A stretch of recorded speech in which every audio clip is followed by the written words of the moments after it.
The Nintendo Switch 2 has been announced. That's right. After years and years of speculation on when it was going to be announced and many leaks talking about it potentially being teased late 2024, that didn't happen. It finally happened.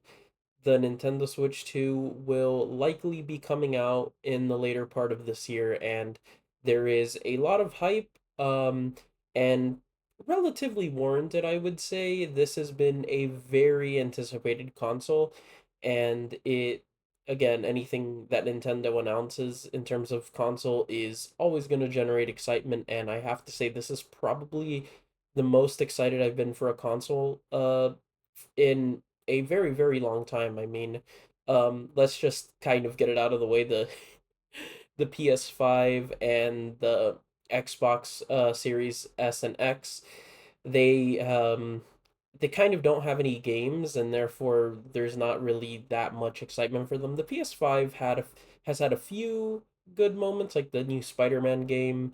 That was definitely something that was exciting, but generally speaking, consoles have not had many exciting things about them to look forward to.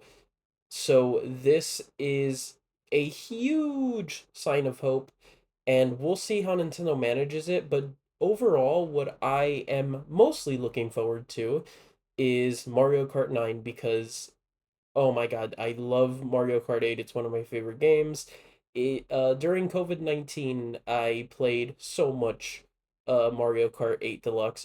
It's so good, and I really look forward to Mario Kart 9, which was sort of teased in the announcement. It looks like Mario Kart 9. The graphics are way more advanced compared to 8, which, by the way, already had advanced graphics. So there is a lot of hope for the Switch 2. And I really, really hope Nintendo is able to pull us out of this drought, because something Nintendo's always been good at is navigating the Red Sea, in which they don't really follow the same stream of other consoles and gaming industries.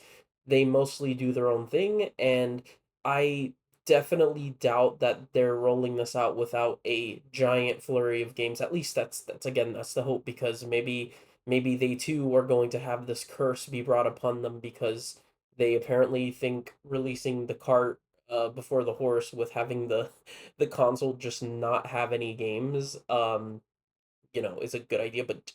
But I'm really holding on to hope that that's not the case, and that the Switch 2 is going to have a lot of hope. And the way it looks is pretty cool. It kind of, I mean, it looks very similar to the first one.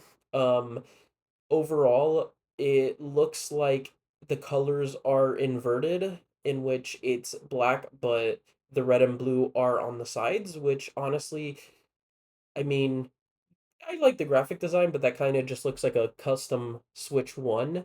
So overall, the design, and they'll announce more on April 5th, but the design does seem to match the first one. But even then, if it, again, the Switch 2 is still a Switch, so it's still the first console but more advanced, and honestly, that's kind of a sign of, relief, because there's probably going to be newer games with better graphics, and there's going to be new features, which I really look forward to. I hope the Switch gives more internet access as well, and maybe there's a lot more cross-platform games. There's definitely going to be backwards compatibility, but overall, it really does have a lot of potential. I hope it's not just a Switch Pro. That's a huge possibility, but I just doubt it. I think this long wait, they're definitely cooking up something good. So there is, for the first time in a while, a lot of hype for a console. I really hope they can stick the landing, and hopefully it's also not expensive, but that remains to be seen. The Switch was $300.